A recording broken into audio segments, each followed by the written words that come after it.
তাছাড়া ভারতীয় জনতা পার্টি সবার আগে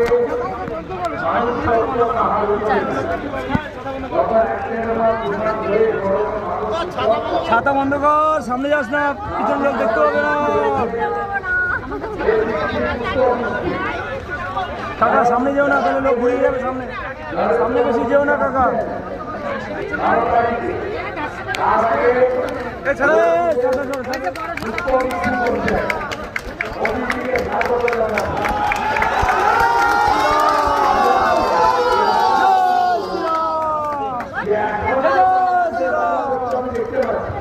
হ্যালো, আমাদের বিদ্যমান ঘর থেকে বেড়ায় ঘরে ঢুকে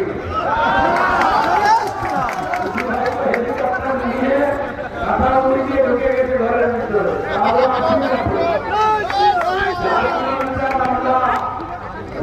করেছি প্রায় 6,000 কর্মী ভিজেছেন, আমরাও ভিজেছি। বাংলায় যে ক্যাবটা ছিল, বাকিটা আমি দুজনে আমরাও ভিজেছি, মনোরম ভিজেছে, আমাদের জেলা প্রেসিডেন্ট সবাই ভিজেছি।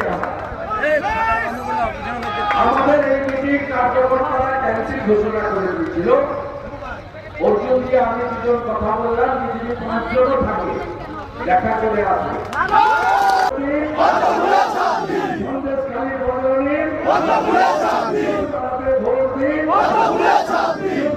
ভোট দিন।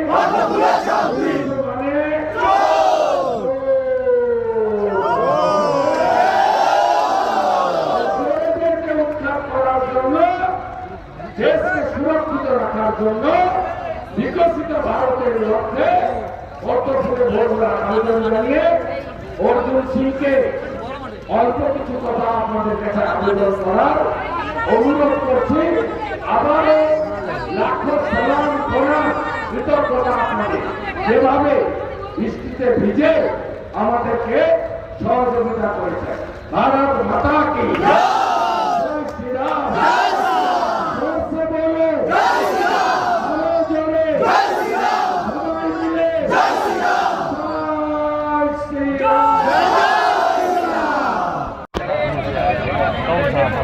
दीदी दीदी थोड़ा जल्दी बोलो दीदी।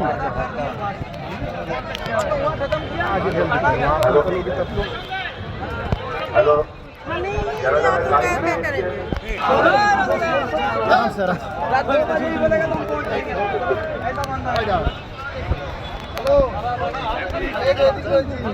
একজন একজন করে আসবেন, এসে আমাদের জেলা সভাপতি আছে, ওনার সাথে দেখা করুন। উনি আপনাদের সঙ্গে দেখা করতে চাই।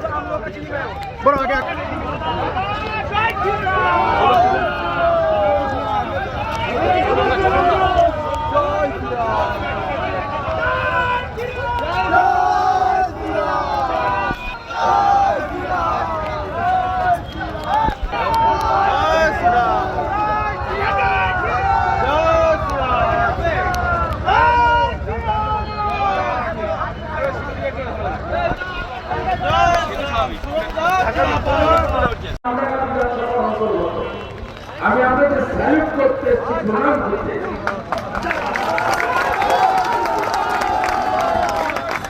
আমি কথা দিয়ে গেলাম, মোদীজি তো শাসনে আসছে, ইতিমধ্যে 200 সিট জিতে গেছে। গুজরাটের সুরাট, মধ্যপ্রদেশের ইন্দোর, বিজেপি 200 সিট জিতে গেছে। মোদীজি আসছে, আর অর্জুন সিং কি 16,000, এবারে 1,16,000।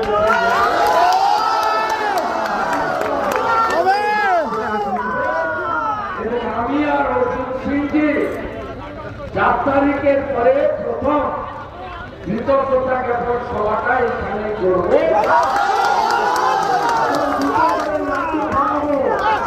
একটা মোদীজিকে তৃতীয়বার প্রধানমন্ত্রী করা লাগতো, আর একটা অর্জুন সিংজিকে দ্বিতীয়বার। সবাই প্রস্তুত তো? একদম গুন্ডামি করতে দেবো না। 6টা করে কেন্দ্রীয় পুলিশ থাকবে স্পর্শকাতর রূপে। অন্য কোনো বুথেও 4 জন করে কেন্দ্রীয় পুলিশ থাকে। কেন্দ্রীয় নিরাপত্তা বাহিনী 23 তারিখ সন্ধ্যার পর থেকে পুরো এলাকার দায়িত্ব নেবে। রাজ্য পুলিশের ভূমিকা এখানে নেই। 20 তারিখে ভোট, 18 তারিখ সন্ধ্যে 6টার করে আমি এই পঞ্চম স্পষ্ট করে আপনাদের পঞ্চম থেকে ভোট, 18 তারিখ সন্ধ্যে 6টায় প্রচার শেষ, 20 তারিখে ভোট। সব বুথে ওয়েব ক্যামেরা এবং দিল্লি থেকে মনিটরিং হবে। আমডাঙ্গাতে যে গুন্ডামিটা ওরা করে এবারে হবে না, একদম করতে পারবে না। আর আমি আমডাঙ্গা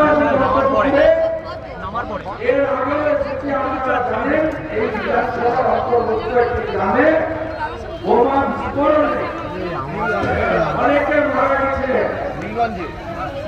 আমি সরকারের বলবো, মমতা ব্যানার্জি সবচেয়ে ক্ষতি আপনাদের করেছে।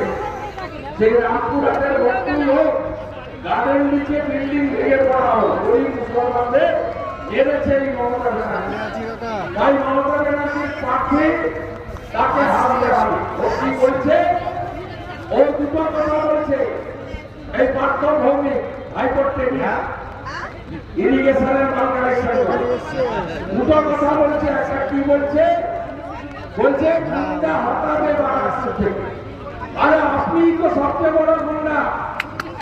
যে বলেছে জাতীয় মানবাধিকার কমিশন NHRC তারা হাইকোর্টে একটা রিপোর্ট দিয়েছিল 2021-এর পোস্টপোন ভায়োলেন্সের পরে জাস্টিস বিন্দারের নেতৃত্বে 5 ম্যান বেঞ্চ হয়েছিল। তারা জাতীয় মানবাধিকার কমিশনের 5 ম্যান টিমকে ইনভেস্টিগেশনের দায়িত্ব দিয়েছিল। তাতে 19টা গুন্ডার নাম হাইকোর্টে জমা করেছিল। তার মধ্যে 3টে গুন্ডা জেলে আছে। একটার নাম কৃষ্ণ মন্ডল, যার ভালো নাম অনুব্রত মন্ডল, মমতার প্রিয় ভাই। আরেকটা নাম হচ্ছে চাল আর গম খেয়েছে যে, তার নাম বালু, ভালো নাম জ্যোতিপ্রিয় মোদী। আরেকজন মাঝরাতে যে পিঠা খেত, তার নাম হচ্ছে শেখ শাহজাহান। 3টে জেলে গেছে। আর বাকি 16টা যে বাইরে আছে, তার মধ্যে পার্থ ভৌমিক একটা বড় গুন্ডা, কিছুদিনের জন্য বাইরে আছে। এবং আপনারা মনে রাখুন, 21-এর ভোটের পরে আপনাদের উপর যে অত্যাচার করেছে আপনারা কি ভুলে গেছেন? যদি না ভুলে থাকেন তাহলে সুদ আসলে হিসাব চুকিয়ে হিসাব নিয়ে পদ্মফুল চিহ্নে বোতাম টিপে ভোট দেবে। অর্জুনজির নম্বর কত ইভিএমে? অর্জুন সিং এর নম্বর কত?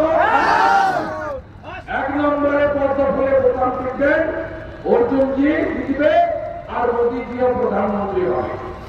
সবাইকে ধন্যবাদ জানিয়ে আপনাদের পাশে থাকার অঙ্গীকার করে এবং এই প্রবল বর্ষণ মাঠে প্রায় 1 হাঁটু পর্যন্ত নিচে পর্যন্ত কাদা জল স্বল্প মাত্র তৈরি, সকলেরই জুতো জামা কাপড় প্রায় নষ্ট হয়ে গেছে।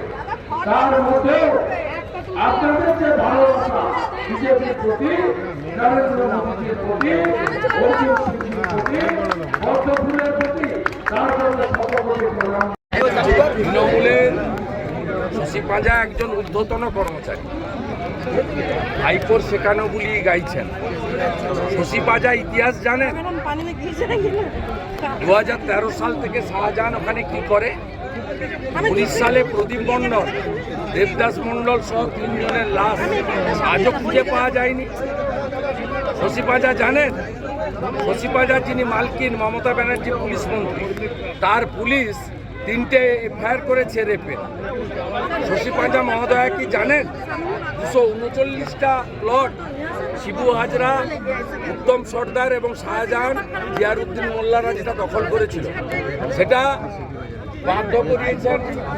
বাধ্য করিয়েছেন ফেরত করাতে জনগণের চাপে। শশী পাঁজা কি জানেন? শাহজাহান সাতক্ষীরা বাংলাদেশে জ্যোতিপ্রিয় মল্লিকের সঙ্গে বাকিবুর রহমানের সঙ্গে যোগ সাজস করে এফসিআইর চাল আর ভালো গম দিনের পর দিন পাচার করেছে, exchange of crores of rupees. Shashi Panja কি জানেন? এন্টার সন্দেশখালীর যত মাছ উঠত শাহজাহানের মার্কেটে সেই মাছকে দিতে বাধ্য হতো শাহজাহানের ভাই আলমগীরের ঠিক করা রেটে। শশী পাজা এবং ভাইপো আইপ্যাককে বলে দিচ্ছি, গঙ্গাধর কয়াল হাইকোর্টে যাচ্ছে, যে কেসটা সন্দেশখালী থানায় হয়েছে ওই কেসটা আমরা সিবিআইকে ট্রান্সফারের দাবি করি। সিবিআই ট্রান্সফার করলে ওই আইপ্যাকের প্রতীক জৈন আর ভাইপোকে প্যাকেট করার কাজটা করি। গতকাল সিমলাপাল সারেঙ্গা অঞ্চলে আমরা যে ছবি দেখেছিলাম, হঠাৎ করে যে বিক্ষোভ আয়োজন করা হয়েছিল, সেক্ষেত্রে বলা হচ্ছে আজকে সুজাতা মণ্ডল তারা আজকে মহিলা বিরোধী শুভেন্দু অধিকারী বাঁকুড়ার মহিলাদের অপমান করেছেন, এই সুরে আজকে তারা বিক্ষোভ শুরু করেছে। এসব কেউ খাবে না। যারা রামপুরহাটের বকটুইতে 7 জন মুসলিম মহিলাকে পুড়িয়ে মেরেছে, যাদের আমলে হাঁসখালি থেকে সন্দেশখালী, তাদের মুখে এসব কথা মানায় না। আর ওদের গুণধর মন্ত্রী এর উত্তর অপা দিয়ে দেবে। শেষ প্রশ্ন, তৃণমূল মানে পার্থ অপা। তৃণমূল মহিলাদেরকে কি করেছে কি করে এটা সবাই জানে, আর আমরা মাতৃশক্তিকে বন্দন করি, প্রণাম করি। শেষ প্রশ্ন, সন্দেশখালী নিয়ে কংগ্রেসে দুই সুর, পবন খেরা তিনি তৃণমূলের স্ট্যান্ডে দাঁড়ালেন আর অধীরবাবু বিরোধিতা করলেন। এবিপি আনন্দ কংগ্রেসকে রাখে, কংগ্রেস নেই, কংগ্রেস কোথাও নেই, কংগ্রেস নেই। অধীর চৌধুরী থার্ড হবে এবং ডাক্তার নির্মল শাহ জিতবে। কংগ্রেস কোথাও নেই, ভোকার পশ্চিমবঙ্গে চোরেদের সঙ্গে রাষ্ট্রবাদীদের লড়াই, চোরেরা হারবে, রাষ্ট্রবাদীরা জিতবে।